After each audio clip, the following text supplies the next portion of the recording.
5 of the most luxurious smelling perfumes for women. So I curated this list with the ladies in mind, and of course, perfume is something that is very personal, it's very subjective, and I think we all have different interpretations or understandings of what might classify as luxurious. With these 5 perfumes, I'm focusing on the quality of the raw materials, the way that they will make you feel, and all of these other considerations have been brought into the mix to curate this list. I'm excited to share with you this list in just a second, so make sure to stay tuned.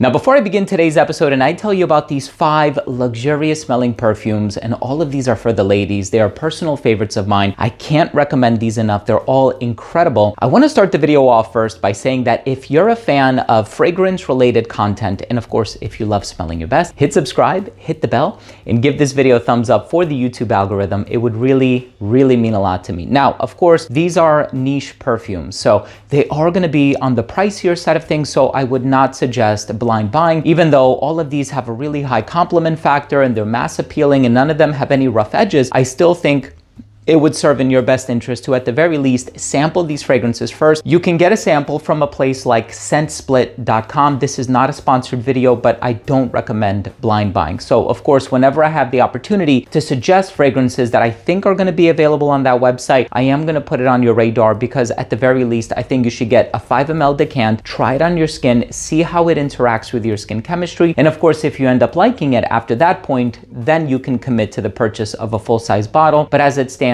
I don't think any of these should be blind bought. Let's go ahead and start things off with a perfume in the number 5 spot. So this is a really interesting ylang-ylang and oceanic fragrance with some spicy facets, but it's really about that salty floral component. It actually does smell kind of tropical, but there's something very luxurious about it. It's not kitschy, it's not gimmicky, it doesn't smell like sunblock or suntan lotion, which a lot of fragrances falling within this DNA have a tendency of smelling that way. Not this one. This one by the House of Oud is called White Pearl. Even with the name like White Pearl, and of course the presentation for this one is so luxurious, totally unisex, but I can see a lot of people saying that it's a bit feminine leaning. I know there's one right by my left shoulder here. It's called Guilty Crush. I think that one is also incredibly luxurious smelling. That one is more of like a champagne accord, lipstick accord, bright, effervescent, creamy, waxy, floral bouquet type of a fragrance. This one has more of a tropical floral essence on account of that ylang-ylang, but that salty touch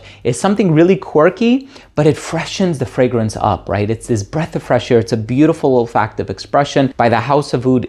Please check out White Pearl. I think this one is beautiful. Now, there are some from the brand that are a bit on the heavier side of things. Dates Delight is one of them. What About Pop is another one. And so that one is a bit more fun. You know, the brand has a lot of sweeter leaning fragrances, some ambers, some spices, some gourmands, right? Bon Bon Pop, What About Pop, so on and so forth. We're focusing on luxury here.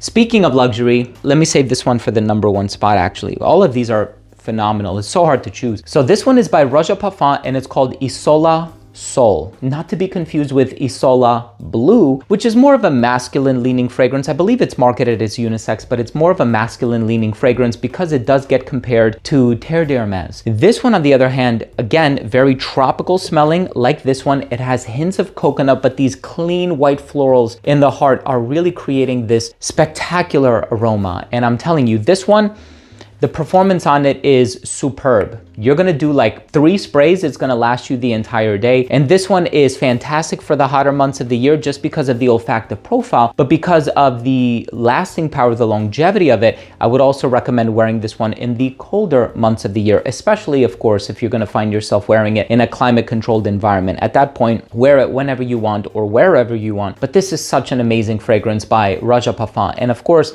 when you think of Roja, you're inevitably going to think of luxury. Their perfumes are quite expensive. Roja Dove is such an incredible individual, and of course he has a penchant for the finer things in life, and of course his perfumes definitely echo that sentiment. Isola Soul is phenomenal. Now, of course, with me curating this list for the ladies, there's also Elixir Parfums, which I think is amazing. And then there's Harrods and there's Diaghilev. And there are so many beautiful fragrances that I could have recommended for the ladies. But I think this one has a kind of middle of the road component about it in terms of it being unisex. Whereas I think something like Harrods has a lot of oak moss. So a lot of people might suggest it for a gentleman. And, you know, I had to really take a look at it from a very granular perspective, a very specific lens. And I said, you know what? I think in terms of conveying luxury for the ladies, this one is 100% a beautiful, beautiful fragrance. Let's move on to another one where the entire aesthetic of the brand just speaks luxury, right? This one is Atelier d'Or, and this fragrance in particular is called Cour des Anges.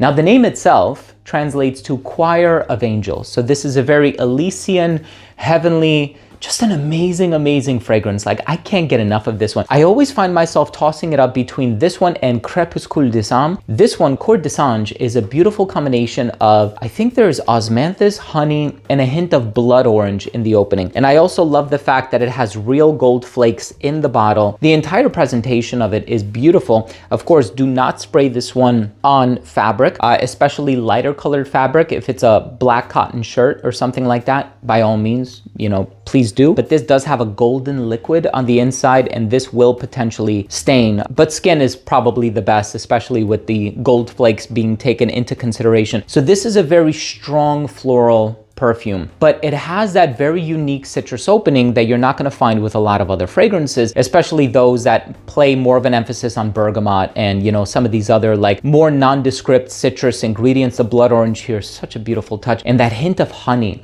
It's not overly sticky or sappy or viscous or anything like that, but it adds a gentle sweetness to the fragrance. Honey is one of those ingredients where when it's used tastefully and it's used in the right proportion and the right balance, it has such a profound and beautiful effect on the fragrance. Cour des Anges is absolutely gorgeous. Now, in the number 2 spot, this fragrance is a lot of jasmine and peach. Now, it's complex, right? There are some green facets in the dry down, a hint of citrus in the opening. There are some other floral components in here as well, but it's really more about the peach and the jasmine. And this one, I also personally love it because it kind of reminds me of Gucci Rush for women, the one in the rectangular red bottle. And, you know, that one is a perfume I've been smelling for a few decades now, and I love the way that it smells. Now, this one is Clive Christian X for women. So this is almost, you can imagine, if you can imagine, the niche version of that. If you have any familiarity with Gucci Rush, which is so hard to find now, you're looking for an elevated experience, a really luxurious take on that DNA, X for women is phenomenal. I think there's also one, and I could be getting the name wrong, Impressa by Penhaligon's. That one also has a similar vibe to this one, but this is my preference. It's so amazing. Yes, it is going to be a little bit on the pricier side of things, which is why I keep recommending Scent Split. You don't want to blind buy something like this, but this one is so, so good. This is the back of the bottle. This is the front. So let me go ahead and change it up here. Please try X for Women by Clive Christian. Now, they do have other feminine leaning compositions, but a lot of them seem to be on the masculine side of things. Now, Cashmere Musk is another phenomenal fragrance for the ladies that I think smells luxurious and elevated. It's very smooth. It's more on the casual side of things. This is more formal. And then, of course, a lot of the other ones like Town and Country lean a bit masculine. And so I had to, and there's also X and C, right? So it kind of spells the name Clive, C-L-I-V-E, but a lot of them tend to be masculine leaning. This is the one you have to try. In the number 1 spot, this stuff is amazing. The moment I smelled that, I said, I need to buy this. And this is a brand that has so many luxurious fragrances. There's one that smells so opulent, and it's called Complex, but it's so hard to wear sometimes just because it's a very complex fragrance. It's incredibly spicy and ambery and resinous. This one, on the other hand, is a floral and fruity fragrance. It can actually fall within the same olfactive classification as X for Women by Clive Christian, except this one has more of an emphasis on the note of gardenia as opposed to jasmine. There's also sambac jasmine in this one, but there's peach and gardenia. Those notes are really the ones that are sitting at the helm of this fragrance. And let me tell you something, this is a gorgeous, gorgeous, gorgeous perfume, incredibly long lasting, 10 or 12 plus hours longevity on skin, depending on your own skin chemistry. And this one is incredibly diffusive, and it evolves so beautifully on the skin. Please, I recommend you try this one by Boadicea the Victorious. This one is called Empire. Oh my goodness, the brand has so many beautiful ones. There's Bodacious, there's Night of Love. There's Complex. There are so many that I spoke about. Vetiver Imperial is another one, albeit a little bit masculine leaning. Empire is the one you have to try. I've been wearing a lot of Consort lately because I love that fruity chypre genre. But if you're a lady, you have to try Empire, excuse me. See, I'm at a loss for words now. I'm fumbling over my words. It is such a spectacular fragrance, and these are 5 that smell so luxurious. Please try these, sample them first, and then come back here and let me know what you think of them. Or if you've already sampled some of these, if you have experience with any of these, I would really appreciate it if you would drop your comment down below. I always love reading your comments. I love hearing from you. I love the interaction. And once again, thank you so much for joining me today. I really hope you took something of value from today's episode. And of course, if you did, I would really appreciate it if you would consider supporting the channel by clicking subscribe, hitting the bell, and giving this video a thumbs up for the algorithm.